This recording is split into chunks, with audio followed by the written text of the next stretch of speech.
sebetulnya sih update dari lanjutan dari ini dari seminar yang kemarin malam yang Pak Yongki itu. Jadi sebelum acara kemarin sebetulnya yang kita lihat pasar bursa kita itu arah yang kita lihat itu arah yang downtrend, arah yang pesimis gitu.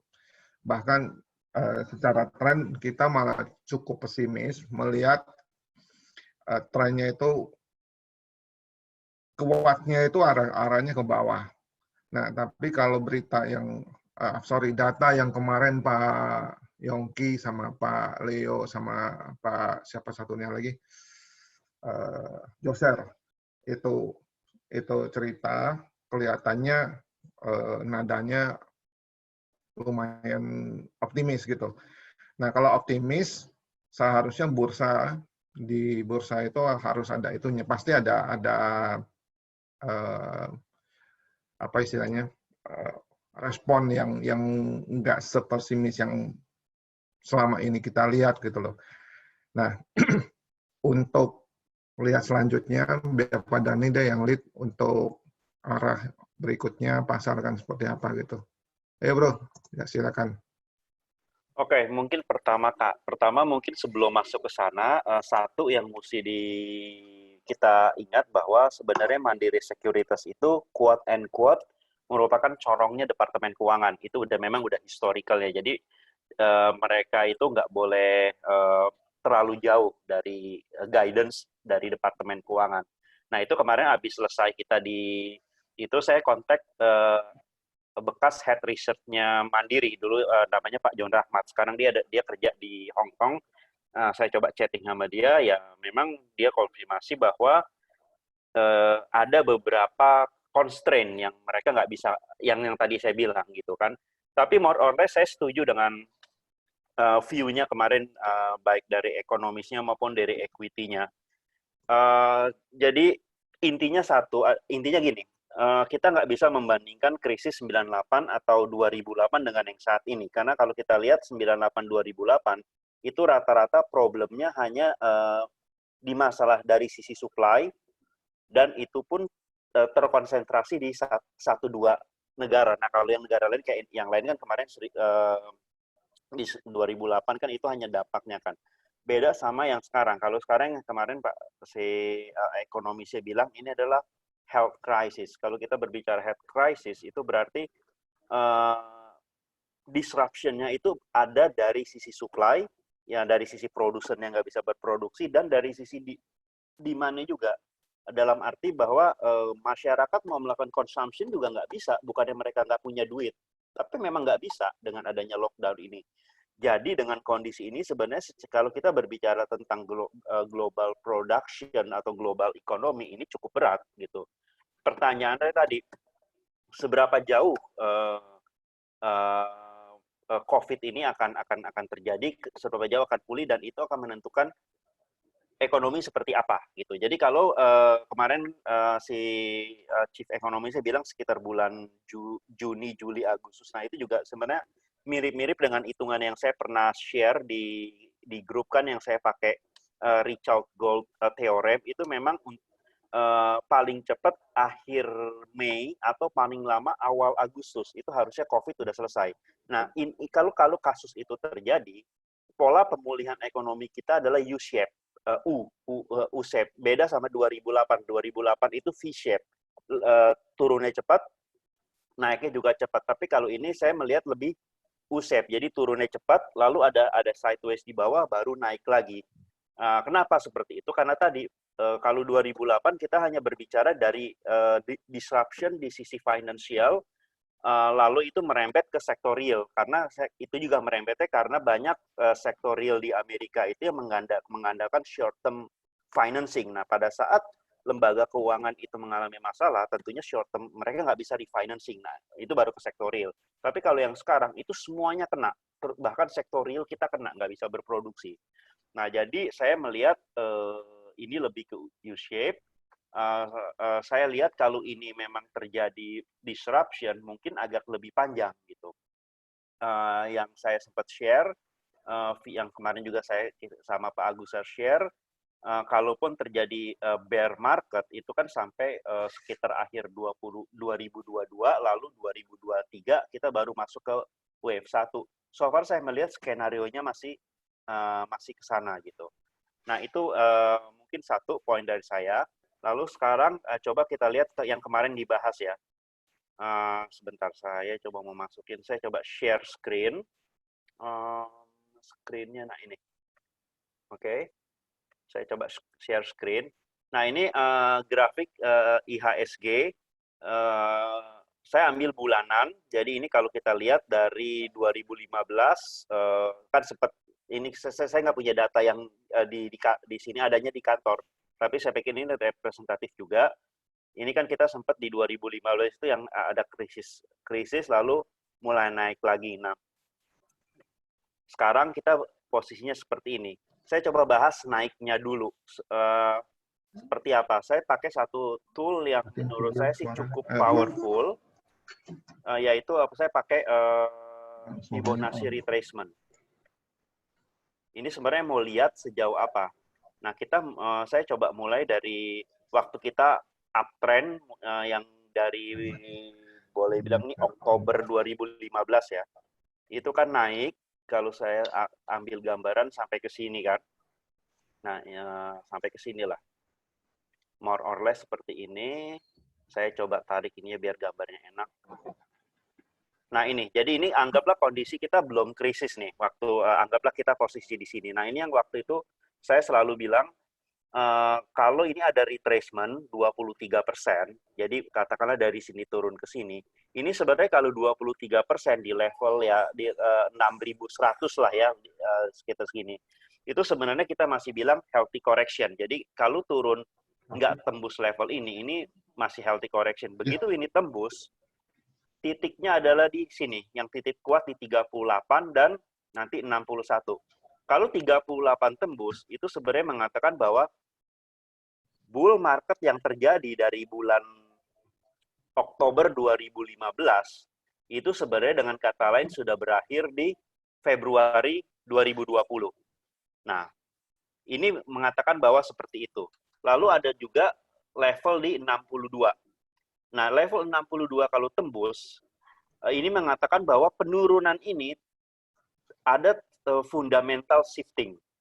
Nah, biasanya ini jarang sekali terjadi kecuali ya kayak krisis-krisis gede 98, 2008, dan sekarang seperti ini. Ini jarang sekali tertembus. Jadi kalau ini tembus itu sebenarnya kita udah dengan kata lain kalau dari sisi Fibonacci retracement kita udah nggak tahu mau kemana. Arahnya kita tinggal tunggu downside-nya berapa. Nah, jadi itu yang sebenarnya itu yang sudah terjadi. Sebenarnya titik patokannya 38 dan 62. Ini udah terjadi. Nah, ini apakah ini memang di sini terjadi benar? Sekarang kita berbicara, kan kelihatannya ini apakah benar bulan lalu itu memang sudah rebound. Kita tinggal lihat aja angkanya seperti ini.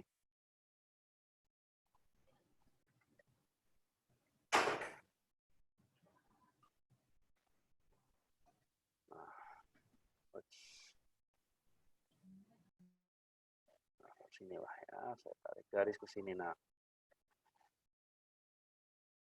pada saat ini kan kemarin bulan lalu, bulan Januari sempat turun ke 3911 ya, lalu dia rebound.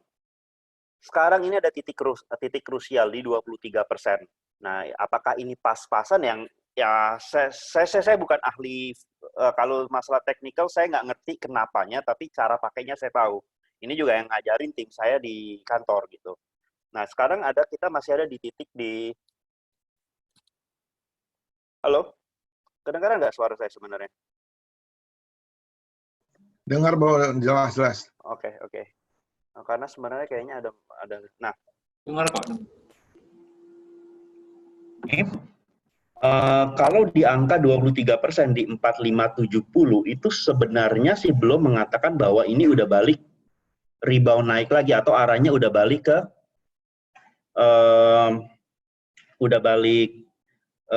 uptrend. sebenarnya kalau kita bilang dia rebound ke level 4570 itu baru kita bilang kalau mungkin ada yang istilahnya itu dead cat bounce.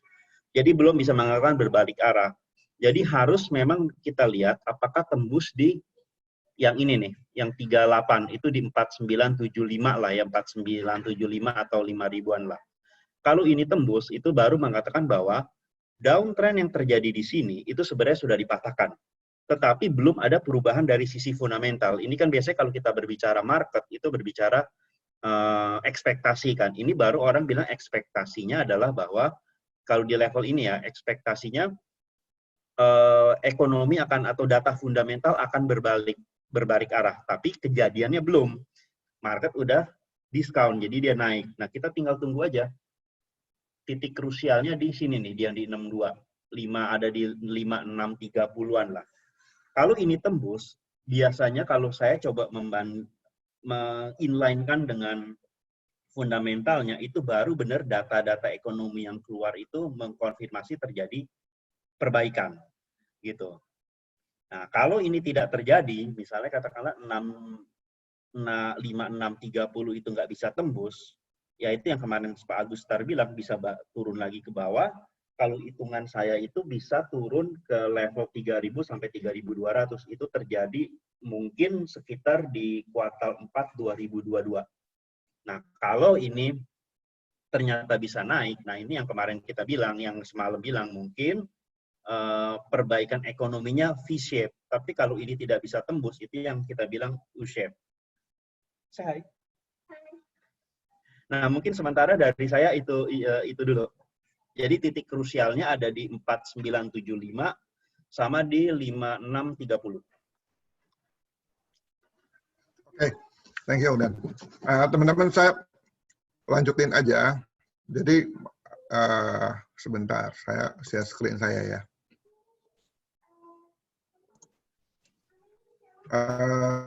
Dani, share screen-nya masih di off dulu kali ya?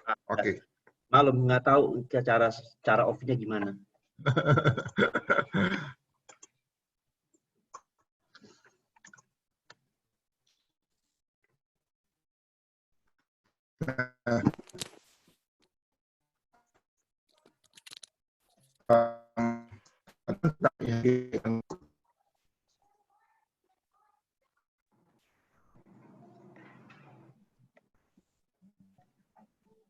Aja sedikit, nanti kalau dari sini ada sharing tambahan atau pertanyaan, mau tambahin atau teman yang mau tambahin silakan.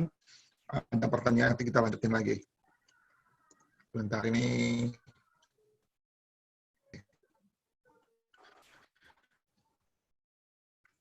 Jadi saya kalau grafiknya yang mulai di tahun 97 ya.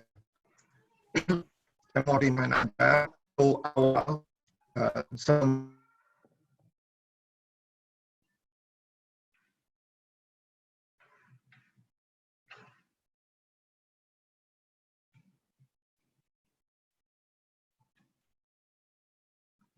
Halo.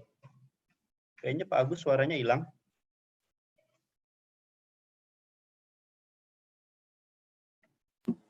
Kayaknya internetnya Pak Agus. Cek. Oke. Oke. Yes. Nanti kalau ada tambahan silakan ya. Nah ini adalah dari tahun 97, 98 sampai Nggak sekarang. kelihatan gambarnya. Hah? Gambarnya nggak nongol di sini. Cuman tulisan Agustar. Oh. Pencet share screen-nya Pak Agustar. Oke, sebentar. Share screen-nya dipencet dulu. Udah sih. Nah, ini yang kelihatan tampang lu doang. Nah, ini baru Pak. Nah, Oke, ya, sip. Oke Pak, udah bisa Pak. Oke, ya. Nah, ini grafik sekitar 20 tahun, sampai 6 bulan. Nah, yang tadi Pak cerita itu adalah kondisi terakhir di sini. Dan secara secara fundamental, sebetulnya teman-teman kalau kita baca grafik, itu dalam jangka panjang antara grafik dan fundamental itu ada hubungannya. Jadi grafik itu nggak bisa jalan sendiri, fundamental jalan sendiri gitu loh. Makanya saya sering juga bilang sama teman-teman di luar, sebetulnya kalau kita agak-agak terbiasa gitu, sedikit banyak keadaan fundamental itu terbaca di grafik.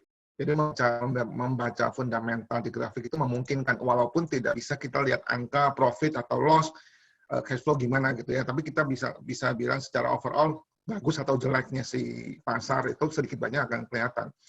Nah, saya gambarkan dulu. Ini adalah gambar awal kita yang kita pakai sebelum keadaan kemarin yang seminar kemarin. Jadi ini adalah wave yang dibuat oleh Elliott. Elliott itu memperkenalkan gelombang-gelombang dalam grafik di pasar. Dia bilang sebuah gelombang entah naik atau turun, kalau dimulai dengan, jadi pada awalnya itu selalu ada lima fase. Nah, kemarin kita melihat bahwa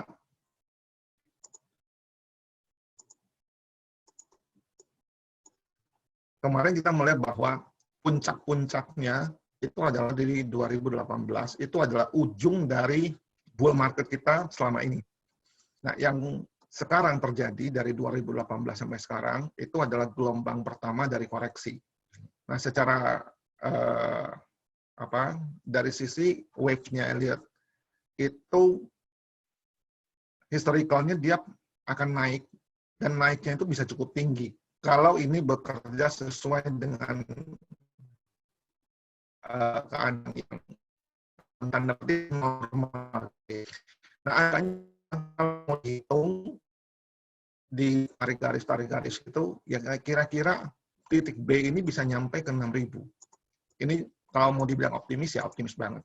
Tetapi ada kadang-kadang perubahan ini, waktu dia naik loncat seperti ini, kadang-kadang keadaan yang timbul itu bukan perubahan signifikan secara fundamental, tapi berita positifnya mulai muncul. Nah, kita tahu bahwa pasar itu bereaksi lebih cepat daripada kenyataan. Begitu dia loncat, nanti begitu realnya udah muncul, bisa-bisa pasarnya malah koreksi. Makanya banyak sekali trader heran, berita bagus, kenapa kok saham saya turun?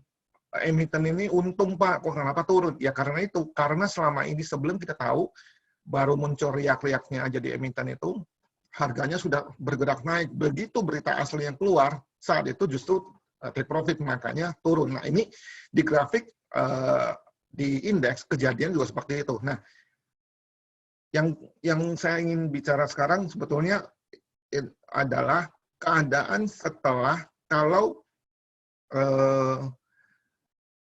seandainya apapun yang dibicarakan kemarin malam, data-data yang dari kementerian itu sungguh-sungguh terjadi. Jadi bukan sekedar menjalankan pesanan pemerintah gitu loh. Bisa jadi yang ketiga ini, dua garis ini, gelombang yang ketiga ini bisa jadi sampai ke Januari 2018 atau akhir 2017. Koreksi ini adalah koreksi wave keempat. Tapi ini kita perlu tunggu apakah dia punya kemampuan untuk naik gitu. Kalau dia punya kemampuan untuk naik, berita bagusnya keadaan ini akan untuk kita masuk ringan. Jadi risiko kita nggak terlalu besar. Berita buruknya adalah waktu dia koreksi bisa dalam sekali. Yang ABC ini yang kita nggak mau.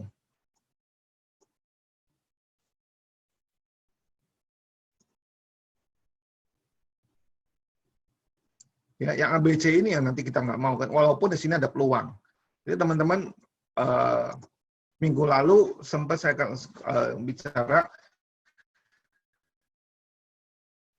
dalam pasar yang kondisinya tidak bagus seperti sekarang, cara kita untuk masuk paling mudah adalah ngikut pasar. Saham, even itu saham-saham besar.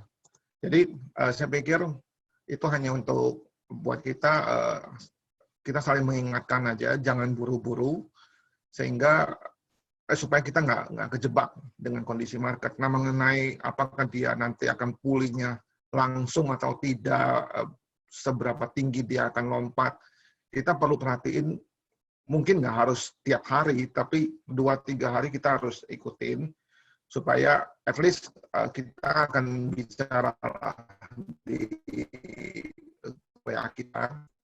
Tapi kalau teman-teman mau perhatikan di grafik, ya kondisinya ada dua ini. Yang tadi yang pertama adalah yang skenario minggu kemarin kita bicara, dan skenario baru yang sekarang saya gambarin di sini.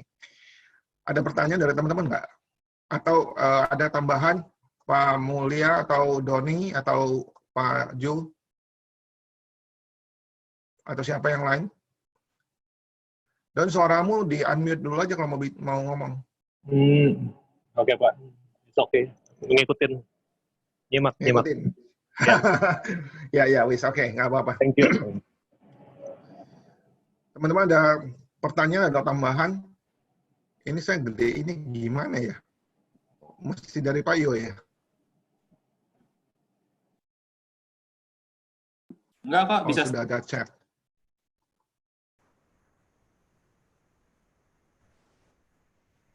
Mau saya stop sharingnya? Kenapa? Screen-nya mau Iya, stop? iya, di stop aja.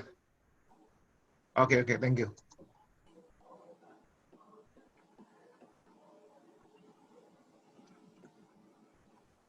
Itu aja sih yang kita mau update update dari Zoom kita yang berapa 3 hari 4 hari yang lalu ya. Pak, jadi in the near term nih 3 bulan ke depan, 6 bulan ke depan, apakah ini kita udah mulai reversal, udah mulai bottom atau gimana? Kalau dibilang reversal, secara teknikal reversal itu pasti, Pak. Pasti. Cuman tinggi atau enggak, itu aja masalahnya. Kalau dibilang reverse, pasti.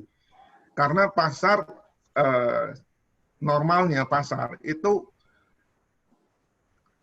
ini saya mau tampilin lagi grafiknya sebentar ya. Teman-teman coba lihat di sini ya. Saya hapus dulu yang ini.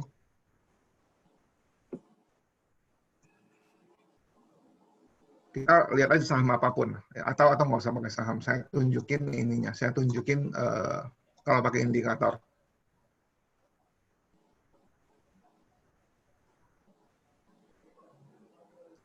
Misalnya pakai Bollinger, ya teman-teman lihat garis yang bawah ini, yang biru yang bawah ini, kan sudah ketembus. Secara kebiasaan. Ini candle berikutnya akan masuk ke dalam. Ininya tambah turun, ininya pelan-pelan naik. Kenapa? Teknikalnya begitu. Ini di pasar, orang retail itu akan rajin sekali ikut beli.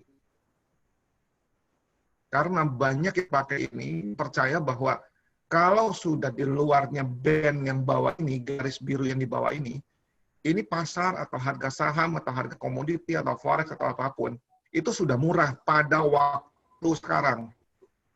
Makanya ada orang yang berani beli. Waktu dia beli, pasti ini setidaknya ini akan bertahan di area sekitar sini. Nah, kalau dia bertahan, garis yang biru ini nanti hari ke hari atau bulan ke bulan, minggu ke minggu akan bergerak paling-paling segaris kan. Jadi ini pasti ada di dalam lagi. Nah, kalau 2-3 bulan, kemungkinan, ini kita kalau lihat yang bulanan, kemungkinan, berarti kan ini 1 baris 1 bulan ya Pak?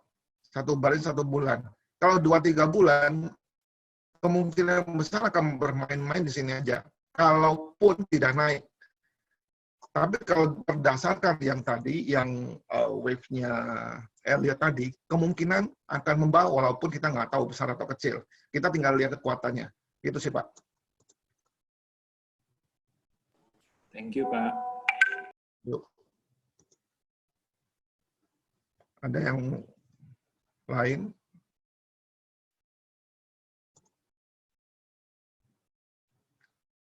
Sepi sekali. udah kehabisan pertanyaan. Silakan yang mau bertanya, boleh di-unmute dirinya sendiri. Gus bisa di ini nggak? Jadi gue bisa coba screen. Mungkin saya ada satu indikator yang bisa dipakai itu untuk melihat arah market itu seperti apa gitu. Ya, apa? Nah, Coba. Kalau saya sih memang bukan mencoba untuk menebak arah market mau kemana, tapi lebih arahnya ke tren, lebih ke arah ke trend follower ya. Coba saya pakai ini aja. Soalnya saya biasa lebih pakai banyak trade view. Cuman trade view lucunya untuk IHSG dia nggak ada.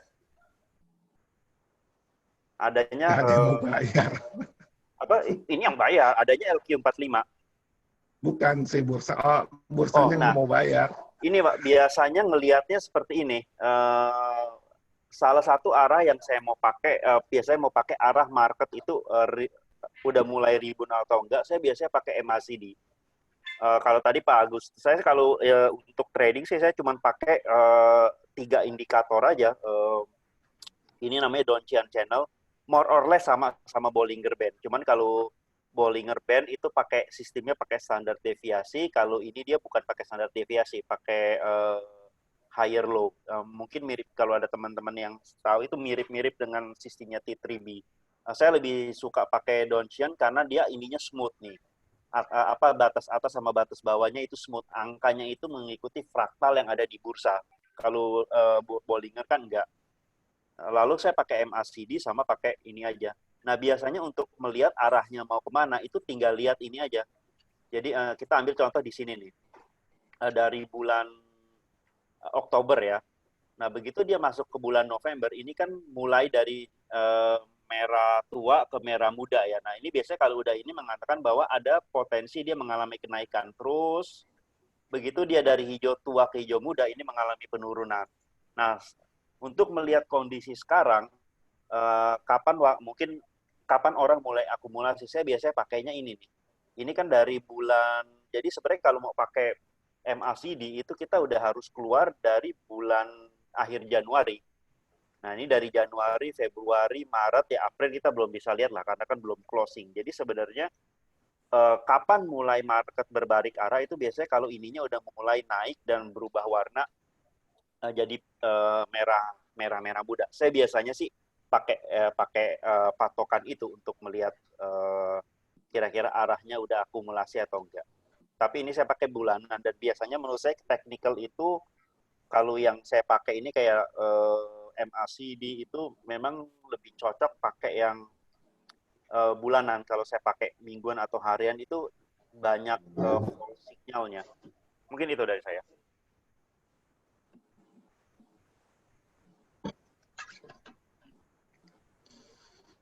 Ini ada pertanyaan dari Pak Yoki Surabaya. Sebetulnya kita nggak bahas apa indikator atau apa sih. Jadi pada intinya sih tergantung dari belief kita masing-masing Pak Yoki. Kalau orang yang percaya pakai Elliott itu ada kesulitannya menentukan titik rendah, titik tingginya. Itu ya Dan ya. Ada kesulitannya. Jadi masing-masing pengguna dari Elliott Wave itu punya angka high low-nya sendiri. Walaupun secara teori itu juga setahu saya susah juga dikatakan siapa yang benar, siapa yang salah. Nah, tapi kalau memang kita tarik garisnya itu betul dalam arti timingnya pas gitu, habis kelima ya ambrol gitu. Nah, kalau mau exit, memang kalau pas kita lagi di puncak itu exit, wah itu juara banget. Cuma masalahnya kita nggak pernah tahu sebetulnya. Titik 5 itu ujungnya di mana, titik 3 itu ujungnya di mana gitu. Bahkan setelah 5 itu turun kan jadi wave-nya A, B, dan C. Tapi apakah sampai C itu pasti membal? Belum tentu juga. Karena C-nya itu bisa berkepanjangan juga di luar antisipasi kita. Jadi seperti itu Pak Yoki. Kesulitannya bukan kita mau exit atau enggak, tapi tingkat akurasi dari titik apa ya wave 5 yang kita tarik. Erik dan mau bisa jawab yang ketiga, yang Erik. Pattern lain yang digunakan.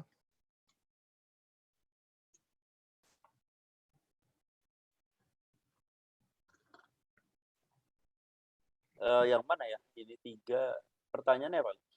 Coba lihat di grup. Apakah ada pattern lain yang mungkin terjadi?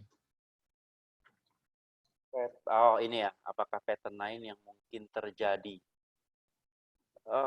Ya itu jawaban saya tadi, balik lagi yang Pak Agusar bilang, jujur kalau saya sendiri sih nggak terlalu dengan Elliott Wave, karena gini, Elliott Wave itu memang agak rawan kapan penetapan titik-titiknya itu. Salah sedikit aja itu bisa analisnya beda. Kalau saya pribadi, saya nggak pernah mau mencoba menebak ini arahnya mau kemana gitu. Jadi yang biasanya saya lakukan adalah seperti ini yang tadi. Yang saya lakukan, misalnya saya udah punya gambaran seperti ini. Lalu saya tinggal masukin aja, misalnya saya masukin indikator ini MACD untuk IHSG.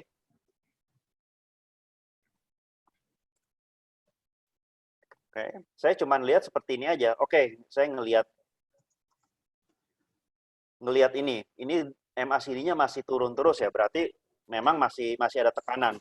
Nah, begitu dia mulai naik, saya cuma lihat patokannya ada di mana.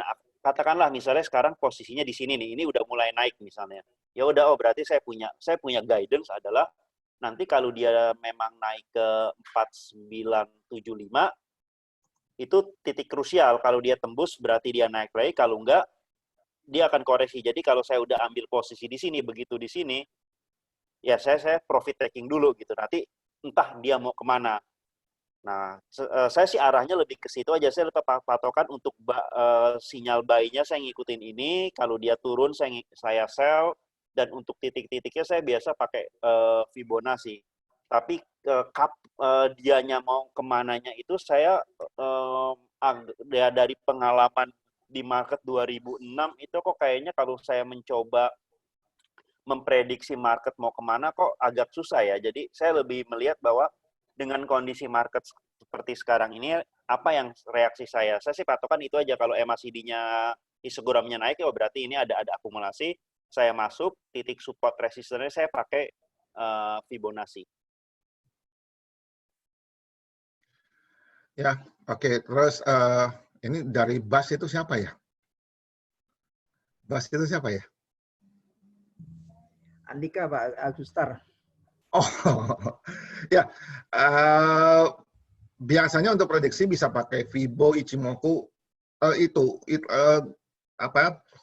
Technical itu kadang-kadang juga selera sih. Saya kenapa nggak pakai indikator? Saya kalau trading saya jarang sekali pakai indikator. Itu selera juga sebetulnya, karena menurut saya indikator itu hitungan matematik. Nah, hitungan matematik itu tidak bisa membaca psikologinya pasar. Padahal di grafik itu yang saya baca, itu saya coba baca psikologi pasar. Arah psikologi pasar, arahnya kemana. Jadi kalau saya pakai indikator, grafiknya jadi kotor, jadi nggak jelas gitu. Nah, jadi kalau mau pakai Fibo, pakai Ichimoku, sejauh teman-teman sudah biasa, silakan aja. Yang penting harus dilatih sampai ahli. Kalau kita pindah, indikator itu bisa lahir tiap hari loh. Masing-masing orang boleh bikin. Apalagi kalau teman-teman pakai AMI Broker, itu cari indikator baru di Google, itu banyak sekali dan semua orang boleh bikin, dan kita nggak bisa bilang itu salah atau betul gitu loh. Jadi masing-masing orang punya belief. So, ya seperti itu ya, Pak.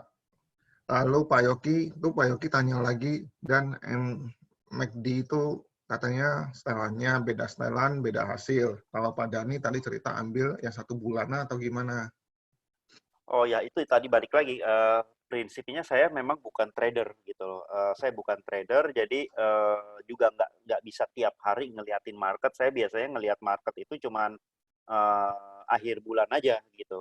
Karena jadi itu selera Pak. Ada yang suka memang jagonya dia pakai day trading, ada yang swing trading, ada. Kalau saya memang nggak, pribadi saya bukannya tipe trader gitu. Jadi saya lebih banyak ke investor. Jadi position trader lah mungkin saya boleh dibilang.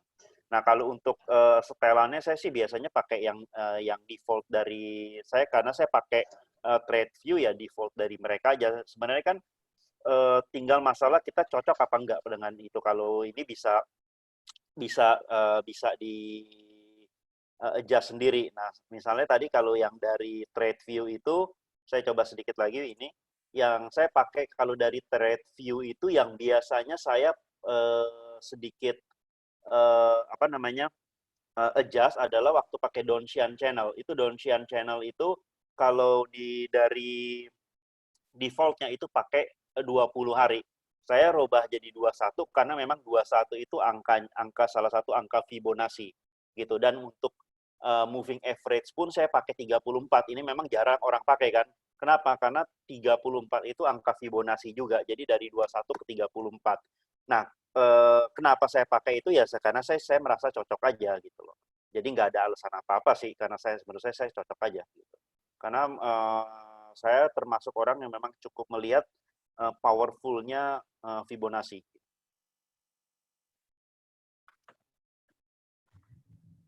Saya boleh tambahin Pak Agustar sama Pak Dhani ya, Andika. Iya. Saya dulu memang banyak main di saham. Tapi belakangan saya agak tinggalin karena saya banyak main di forex, komoditi, dan binary. Jadi Fibo itu khususnya retracement. Kenapa saya anggap powerful? Karena di Fibonacci T3 yang 423 itu, saya ilustrasikan kayak bisnis gitu. Kalau kita di dalam bisnis kan ada budget yang ditentukan tahunan. Kemudian ada target yang kita tentukan bulanan. Target itu T2 di Fibonacci. T1 itu sama target weekly gitu. Nah, yang harian saya anggap terminal bayangan atau yang di 127. Sehingga kalau satu kondisi market itu dia sudah sampai di T3, terminal 3 atau di budget tahunan, kemungkinan besar 90% bisa dikatakan dari riset Fibonacci itu dia akan balik arah. Gitu. Tapi nggak harus di T3. T1 pun atau di terminal bayangan yang 127, Fibonacci 127, selama ada IB, initial break engulfing atau hidden engulfing, itu dia akan balik arah. Itu kondisi pertama. Akan istilahnya yang tadi itu mungkin pullback atau retest. Tapi kalau pas dia masuk kondisi ada IB dan CB1 candle break one, itu pasti balik arah gitu. Nah, itu yang saya tahu. Dan untuk Fibonacci sama Ichimoku itu bukan indikator. Kalau indikator kita lagging. Tapi ini lebih banyak sebagai tool. Tool itu alat agak prediksi. Tapi namanya alat kan tidak semuanya bisa benar. Hanya ada standar errornya kurang lebih 10% gitu loh. Kalau kita bicara statistik. Itu aja sih dari saya, hanya untuk nambahin. Sorry, thank you. Oke, terima kasih Pak. Thank you, Saya Pak. malah kagak ngerti itu kayak gituan. Tapi bagus itu insight-nya itu. Iya. Junaidi juga bagus teknikalnya kalau ada yang mau di-share. Halo Jun. Wah, nggak kelihatan. Ya udah.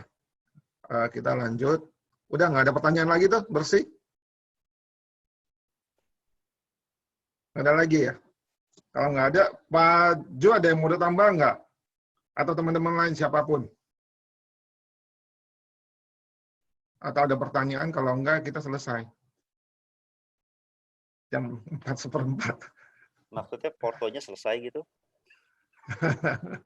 Ya. Yoga, mau tanya. Kalau analisa rupiah, Pak? analisa rupiah mendingan Dani deh, orang makro. Waduh, Pak. Analisa rupiah ya, Pak ya. Sebentar, cuman filenya saya ada di handphone saya. Jadi yang kemarin saya kasih. Nanti saya share di grup ya, karena saya nggak ngerti ini pindahinnya.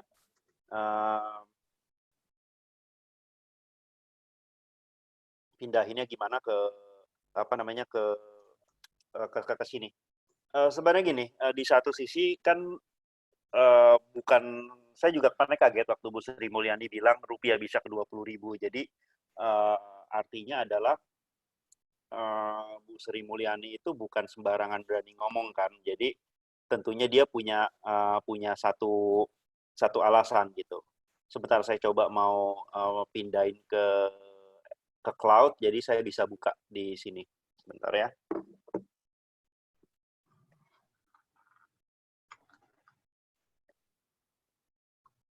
Buka WhatsApp webnya mungkin, Pak. Ya ini saya lagi coba. Oke. Nah, ini kelihatan nggak? Wah, ini kecil juga sih soalnya.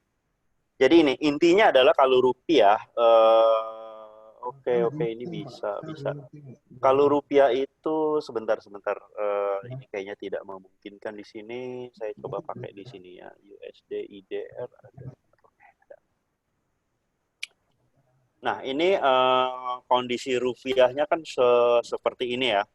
Jadi kalau saya coba lihat, nanti saya share di grup lah. Itu memang saya nggak sepesimis dari Bu Sri Mulyani ya. Kan dia bilang bisa 2.000. Cuman saya pikir sih kalau worst skenario-nya itu rupiah itu mungkin antara ya mirip-mirip lah 17.9 atau 18.000 sampai 19.5, nggak nyampe ke 20.000. Nah, karena kalau saya ambil angka itu saya ambil semua di retracement di 62 itu, jadi angkanya ada di 16.250, 17.900, 19.560 dan 20.586 gitu. Jadi memang ada peluang ke sana gitu 20.500. Tapi sih saya melihat saat ini arah ke sana itu nggak terlalu kuat lah. Mungkin untuk sementara pelemahan rupiah itu ke level 17.9 atau 18.000, lalu separah-parahnya di 19.5. Menurut saya sih arahnya ke situ. Tapi most likely akan antara dua level itu. Kalau terjadi memang worst skenario-nya ya antara 17.9 sampai 19.5. Itu view saya. Nanti sebentar lagi saya share di grup. Oke, thank you, Bro. Ada lagi?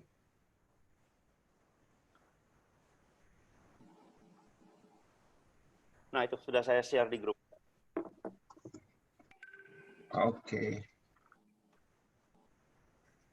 Pak, saya mau nanya, kenapa saham-saham perbankan, Bank Mandiri, dan lain-lain, di tengah krisis begini, dia nggak terkoreksi banyak ya? Padahal kalau kita lihat kan akan banyak cicilan-cicilan macet, akan banyak penundaan pembayaran cicilan sesuai dengan stimulus OJK dan lain-lain.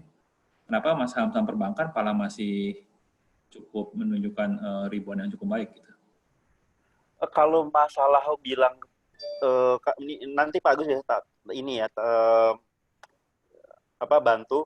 Cuman kalau dibilang dia nggak turun sih, saya pikir saham-saham perbankan sekarang turunnya cukup dalam. Misalnya kita pakai BBRI ya. Itu kan BBRI itu turun dari tertinggi di 4760 sampai sempat turun ke 2440, itu udah hampir 50%. Lalu BMRI juga seperti itu gitu. Kalau dari sisi grafik sih saya melihat malah yang saham perbankan sekarang yang turunnya itu jauh lebih parah dibanding dengan blue chip yang lain gitu.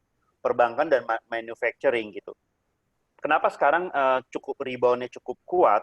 Yaitu karena buyback, mereka ada rencana buyback gitu, dan kalau yang saham BUMN itu kan buyback-nya itu serem lah.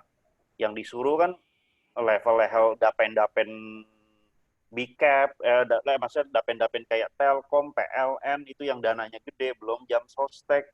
Jadi saya pikir sih arahnya lebih ke sana. Nah, lalu kalau kita berbicara terkait dengan kinerjanya, beberapa yang saya sebelum work from home saya udah beberapa ada kontak dengan investor relation perbankan.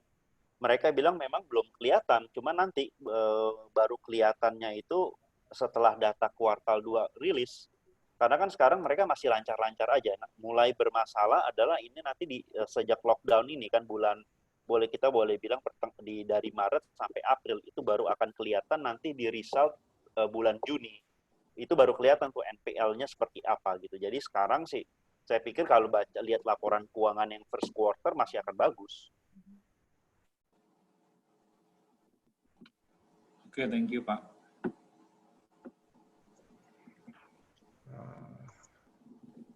Sebetulnya saya termasuk orang yang apa ya, saya cukup percaya. Ini saya tampilin penurunan. Kelihatan nggak di layar teman-teman?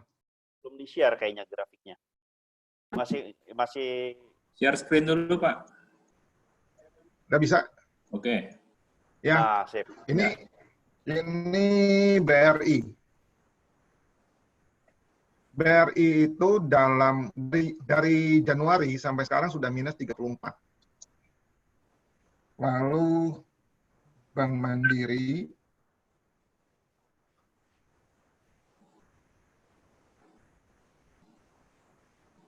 itu dari Januari sama 34% enggak. Ini raksasa. Ya, BNI rasanya lebih parah. Kalau BTN itu Mandiri ya 48, BNI itu year to date dari Januari hampir 50%. Lalu BTN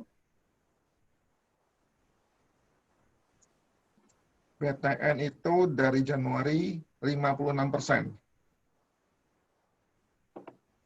Ini yang saya mau tunjukin ke teman-teman seperti yang kemarin meeting Zoom kita. Ini BCA year to date itu cuma 7%. Jadi poin saya gini, karena kemarin sempat saya sebut di BUMN itu yang paling susah untuk BUMN itu adalah siapa yang mau jaga kinerja atau harga sahamnya di pasar. Tidak ada satupun orang yang pribadi yang punya yang merasa harus menjaga sahamnya gitu loh. Harga saham itu bisa naik turun itu kan harus ada market maker-nya. Nah, market maker ini kalau di perusahaan-perusahaan yang swasta itu sedikit lebih gampang. Ini kalau diceritain banyak contoh, walaupun perusahaan BUMN gitu loh. Jadi kalau ditanya kinerjanya ambruk duluan, kenapa BCA enggak? Ya gampangnya karena yang satu ownership-nya jelas, yang satu ownership-nya enggak, yang satu BUMN, Bank Mandiri, BRI, BNI, BTN, dan karya-karya, terus perusahaan-perusahaan yang BUMN yang lain lah gitu. Nah, kalau yang swasta, karena ownership-nya itu kita tahu jelas kepemilikan shareholder utamanya siapa, itu sedikit lebih penanggung jawab harganya di pasar itu lebih jelas gitu loh. Jadi kalau dibilang kenapa, sebetulnya dia turunnya udah cukup dalam. Nah, kalau dia mau turun lagi, mesti ada, dalam tanda petik, harus ada orang yang rela berkorban. Nah, orang yang rela berkorban itu mungkin udah selesai. Dari harga atas itu udah habis. Sisa orang-orang yang masih percaya bahwa saham kalau tidak dijual, tidak rugi. Walaupun potensial loss-nya gede. Nah, tinggal orang-orang seperti itu. Harus ada berita buruk yang luar biasa lagi untuk membuat orang ini lari. Pun itu nggak akan semua, karena sebagian orang-orang di pasar di tempat manapun, di Hong Kong juga sama, di Indo, di Singapura juga sama. Masih banyak orang yang percaya bahwa kalau saham rugi, potensial loss itu ya baru potensial loss, kalau belum jual ya nggak rugi gitu loh. Walaupun harga saham yang waktu dia beli harga 5.000, sekarang 1.000, sebetulnya nyata-nyata itu rugi. Tapi kalau mereka yakin bahwa itu dianggap tidak rugi, ya mereka akan tetap pegang sampai entah kapan gitu loh. Nah, itu kan keadaan yang sangat berbahaya. Saya tunjukin bahayanya di mana. Ini saham BNI. Ini adalah harga saham BNI tahun 97, di puncak di atas. Sekarang harganya di sini. 20 tahun ini selalu di bawah. Nggak pernah kembali even ke 15.000 itu nggak pernah. Padahal dulu 27. Sorry, layarnya gambarnya belum itu, Pak. Belum nampil. Saya matiin dulu ya layarnya. Bapak nyalain lagi. Udah.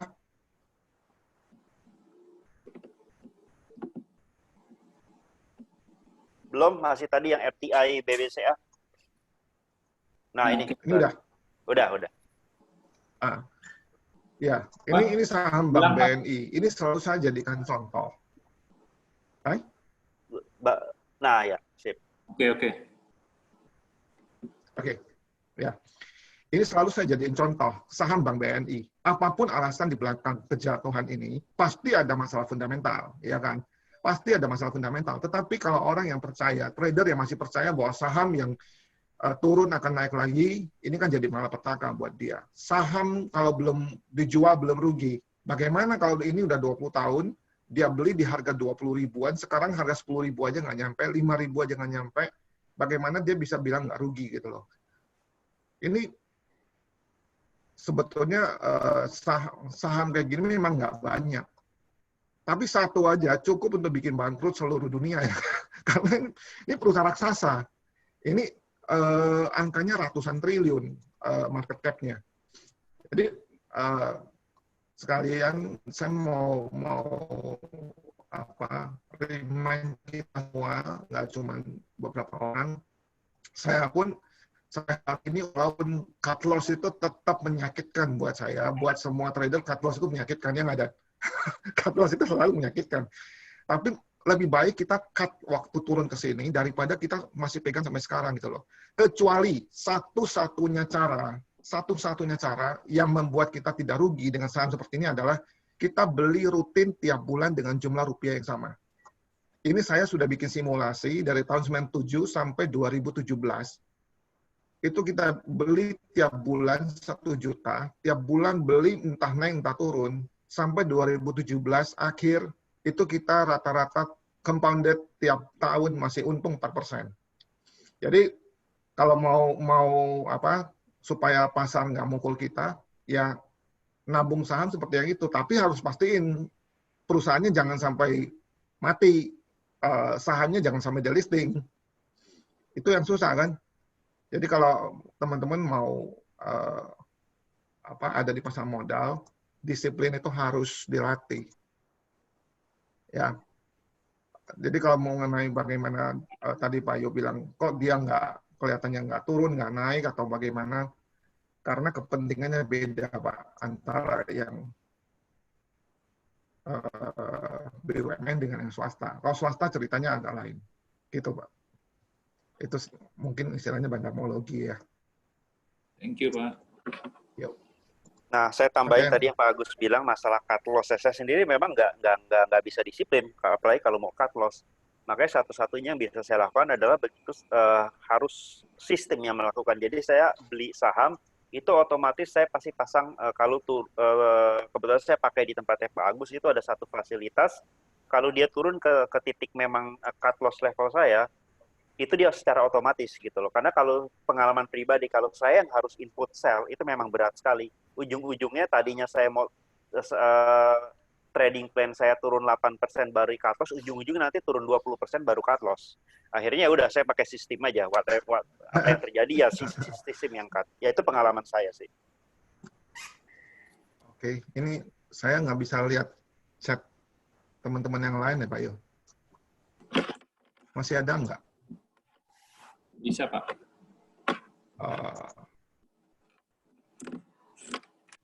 BBCA masih ganteng ya. Ya sekarang Mbak, kalau mau beli, seperti yang kemarin saya sempat bilang Pak Sungkono, kalau saham baru saja ambruk dalam, cara paling gampang untuk memutuskan beli atau enggak, buat saya itu adalah follow trend, follow arah. Karena saham itu arahnya cuma 3, naik, turun, datar. Cuma 3 itu. Nah, di Indonesia, puji Tuhan, kita hanya perlu cari yang satu arah yang naik. Karena di Indonesia kan short sell itu nggak populer, walaupun boleh sekarang. Yang lending borrowing itu sekarang boleh. Tapi kalau yang datar, ya kita datar itu sebetulnya hasilnya ya sedikit-sedikit lah. Itu buat orang yang suka main di channel sih silakan. Ya. Tapi saya nggak begitu suka untuk saham. Saya sebetulnya trend trader juga. Selama uptrend, saya mau pegang berlama-lama gitu loh. Walaupun saya tidak bilang bahwa saya itu invest jangka panjang ya, saya ngikutin tren. Nah, dari 3 arah yang datar, turun, atau naik itu, kita hanya perlu cari yang kira-kira akan naik. Nah, BCA sekarang kondisinya kelihatannya saya punya istilah saham itu, saham-saham tertentu, itu bisa menjaga dirinya sendiri. Jadi kita nggak usah terlalu was-was nanti dia akan ambruk atau enggak. BCA itu pemegang saham retailnya banyak sekali, ada 50.000 account. Kayaknya terbanyak di Indonesia. Nah, 50.000 itu mungkin 40.000-nya itu hanya bisa mau beli dan nggak mau jual. Saking mereka percaya gitu. Jadi makanya bid offer-nya itu tipis sekali. Kalaupun ada yang tebal, itu hanya untuk menahan penurunan kalau BCA. Kalau teman-teman lihat, dia jarang sekali satu level itu ada satu harga ribuan lot. Jarang sekali. Kecuali sedang terjadi kayak kemarin, turunnya drastis. Nah, itu sering ada ribuan lot di sisi kiri. Jadi kalau mau beli, Pak Sungkono, kalau boleh sih, saya sarankan ya tunggu. Tapi kalau mau curi start, ya hati-hati. Perlu pasang stop loss. Iya. Gitu. Wih, Bapak Sugiri. Ya, ada yang lain? Iya. Kalau ini udah nggak ada lagi yang nanya. Pak Agustar, itu Iya. tadi Pak, yang analisanya Pak Agustar kan kebanyakan pakai IHSG, grafiknya IHSG. Nah itu kalau dianalisa di tiap-tiap grafik, tiap-tiap emiten, bisa nggak ya Pak ya? Maksudnya untuk menentukan. Bisa Pak. Ya, bisa. Jadi sebetulnya saya jarang lihat indeks Pak. Kenapa sekarang saya lihat indeks? Karena hutannya kebakaran. Jadi kita lihat indeks hutan Pak. Hutannya yang kebakar, susah sekali untuk menyelamatkan diri satu pohon selamat dari hutan yang kebakaran kan.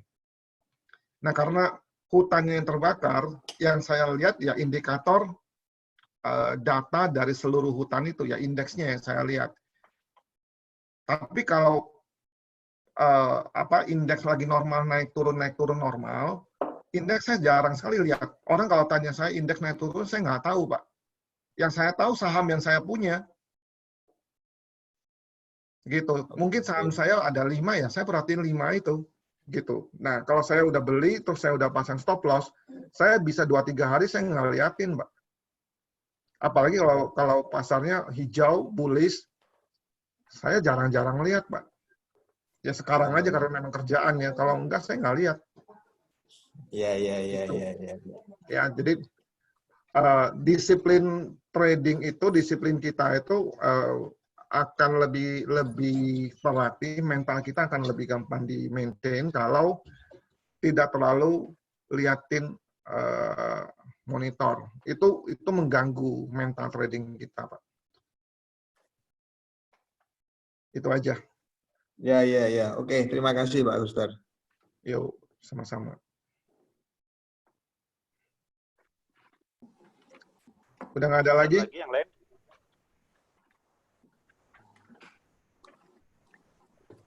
mungkin nanti bisa kapan dibikin satu sesi lagi, misalnya ada yang saham apa gitu. Jadi kita topiknya nggak bahas tentang IHSG-nya, tapi saham gitu. Katakanlah nanti di pooling aja, kira-kira mau tanya saham apa, kan di grup bisa kita masukin.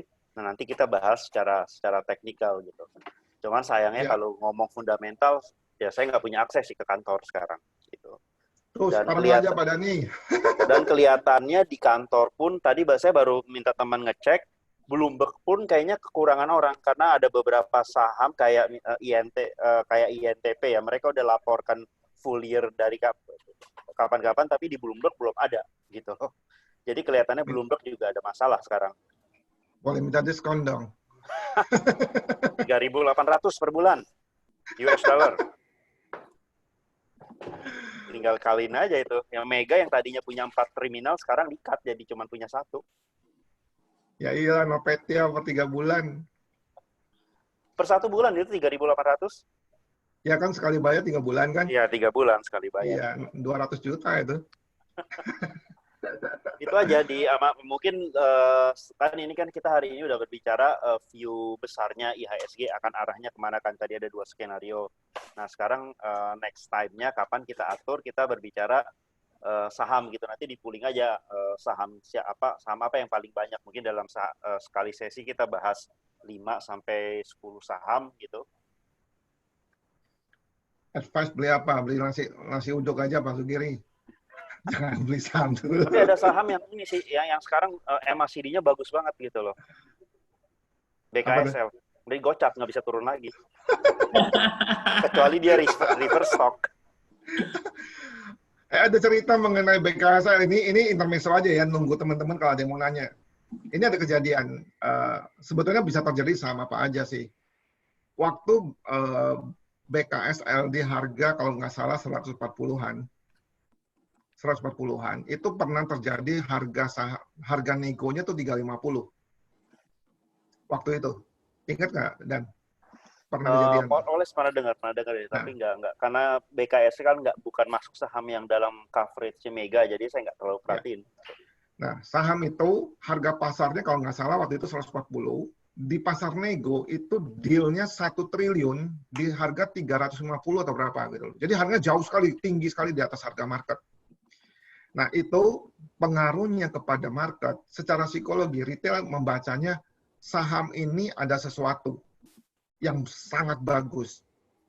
Sampai terjadi deal harganya mahal sekali. Sejak saat itu, harganya pelan-pelan naik. Dari 100-an naik sampai 200-an. Sekarang gocap. Jadi, kira-kira apa yang terjadi? Bisa saja misalnya saya dengan Dani sebagai pemilik atau rajanya saham BKSL atau saham apapun gitu, saya beli di pasar nego, uangnya saya nggak terima sebetulnya. Sebagai pembeli saya nggak bayar. Itu free of payment di bursa itu boleh. Jadi sahamnya pindah tanpa pembayaran. Asal pembeli setuju ya sudah gitu loh. Nah, kalau harganya tinggi sekali, tinggal kasih penjelasan aja ke bursa. Selama bisa diterima, ya sudah gitu loh. Nah, waktu harganya sudah naik, ya tinggal diguyur. Wah, itu kasihan, retail banyak yang pontang-panting.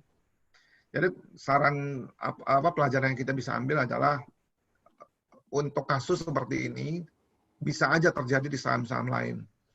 Jangan lihat negonya tinggi sekali di atas harga pasar, lalu kita merasa future-nya saham ini akan naik gitu loh. Enggak gitu ya, karena di pasar ada 1001 trik. Saham Rimo ada triknya, saham Mayras ada triknya, saham PKSL ada triknya. Saham raksasa bisa ada trik nggak? Tergantung pemainnya. Kalau pemainnya super, bisa aja. Ya, itu. Nah, saya mau tambahin itu yang mirip BKSL, Bumi. Ingat nggak Bumi waktu harga masih di 100-an, dia mau convert, dia punya hutang ke dalam saham kan. Oh, iya. Waktu itu, kalau dari prospektusnya kalau kita hitung, itu harga convertnya 900. Langsung naik Bumi dari harga 100-an sampai ke 300. Tapi ternyata habis itu dibanting lagi kan. kejadiannya memang tetap yang pemegang, nah ini yang kesian itu yang pemegang obligasinya. Tetap mereka, itu kan mandatory convert. Mereka terimanya di 900, ditukarnya 900, tapi sekarang kenyataannya harganya berapa? Nah, itu kejadian. Nah, terus lagi saya juga ada pengalaman, tapi saya nggak bisa sebut nama emitennya apa. Jadi benar yang Pak Agustar bilang, yang saham gerak itu bukan fundamental, tapi ada bandarnya. Kita dulu di Mega Capital itu hampir setiap minggu itu kita ada yang datang ke kita saham BUMN loh, minta di maintain. Dan kita ada beberapa yang kita maintain selama valuasinya nggak masuk oke. Tapi ada beberapa yang menurut saya nggak masuk akal gitu. Nah sekarang cari aja lah saham BUMN yang sekarang udah hampir gocap, nah kayak itu sahamnya gitu. Oh iya itu itulah makanya sekarang kadang-kadang kenapa saya cerita gini. Jadi tadi Pak Agus ngomong tentang masalah fundamental atau apa. Jadi kadang-kadang dari pengalaman saya ujung-ujungnya udahlah kita lihat grafik aja gitu loh. Malah orang yang ini lucu, teman-teman di kantor yang di IB itu rata-rata mereka kan punya info yang jauh lebih kencang dari saya kan. Tapi justru mereka rata-rata yang sering rugi. Kenapa? Karena mereka merasa dapat inside information. Gitu. Jadi berita itu agak hati-hati aja. Kadang-kadang juga ada pihak-pihak yang sengaja bikin berita ini itu seolah bagus, ada kepentingannya. Jadi ya baliklah satu. Dulu saya orang yang anti ngelihat grafik loh. Bahkan karena dulu saya selalu ngomong, ingat nggak Gus, dulu ada satu chief ekonom yang terkenal banget yang kalau ngomong kalau dia ngelihat grafik dia selalu bilang monyet gue juga diajarin bisa baca grafik gitu kan. Iya. Makanya dulu saya orang yang fundamental banget gitu. Tapi along the way karena pengalaman akhirnya saya lihat justru kalau mau survive itu lihatnya teknikal, jangan lihat fundamental, jangan lihat berita gitu loh. Udah tutup aja lah. Ya itu ekstrimnya ya gitu. Mungkin itu sih. Ya. Jadi sebetulnya pasar itu bergerak karena aksi beli, aksi jual, bukan karena fundamental, bukan karena teknikal, itu karena aksi. Jadi kalau kita mau ada saham yang hebat, kita bikin aja saham itu nggak ada bidnya, adanya cuma over, pasti naik. Kalau mau turunin saham BCA pun jangan ada yang over, adanya cuma bid gitu loh, pasti turun. Jadi sebetulnya cuma itu gitu. Cuma kita nggak bisa ngajak orang rame-rame melakukan itu. Pasti ada market maker yang jadi dirijennya, dia maunya naik atau turun. Pak Yoki, tuh kan kalau ada berita yang terjadi kebalikannya. Bisa iya, bisa enggak Pak Yoki. Dulu ini saya sebut nama sahamnya, tapi udah lewat ya. Saham Wika beberapa tahun yang lalu itu naik tajam sekali. Tidak ada kejadian apa-apa di dalam perusahaannya. Sama sekali nggak ada kejadian. Kenapa naik? Karena memang mau naik, mau dinaikin. Beritanya apa? Dicari, dibikin. Ada nggak kejadiannya? Nggak ada. Realitanya nggak ada. Beritanya aja yang keluar. Dan begitu keluar, harga sahamnya loncat tinggi sekali. Karena apa? Karena pasar itu harus kombinasi antara rumor, berita, dan action. Actionnya kalau mau dijalanin tapi nggak ada beritanya, rumornya nggak dipercaya. Jadi rumornya, waktu lagi ditiupin rumornya, itu mesti muncul beritanya. Waktu muncul berita, harus dikonfirmasi oleh pergerakan harga. Jadi waktu berita keluar, bisa jadi itu baru titik awal bergerak. Tapi yang lain ada juga berita untuk keluar justru saatnya take profit. Ya, jadi tidak selalu sama. Pak Irwan, menurut saya kenaikan indeks baru bisa terjadi kalau kita telah lewat puncak pandemik. Jadi saat ini pandemik menentukan daripada teknikal. Oh iya, betul Pak. Masalahnya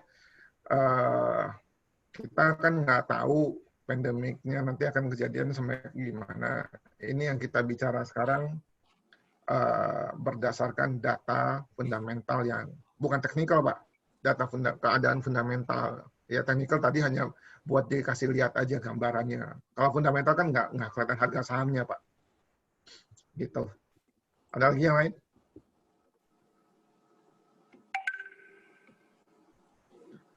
Oke, kalau nggak ada, saya pikir segitu dulu aja. Ya, Pak Yo. Oke, kalau nggak ada, makasih teman-teman. Sampai ketemu. Nggak tahu, nanti mau dibikin lagi kapan. Sesuai dengan keadaan aja. Selamat sore, Tuhan berkati teman-teman. Thank you, Pak. Thank you, Ya, everybody. thank you. Thank you. Dan Terima kasih, Pak. Makasih, Pak. yuk, sama-sama. Yuk, Makasih semuanya. Makasih Pak Guster, makasih Pak Denny. makasih. Thank you, Yuk, yo. makasih. Thank you. Terima kasih Pak Gustar, Pak Dani, Pak Yonatan. Yuk, sama-sama.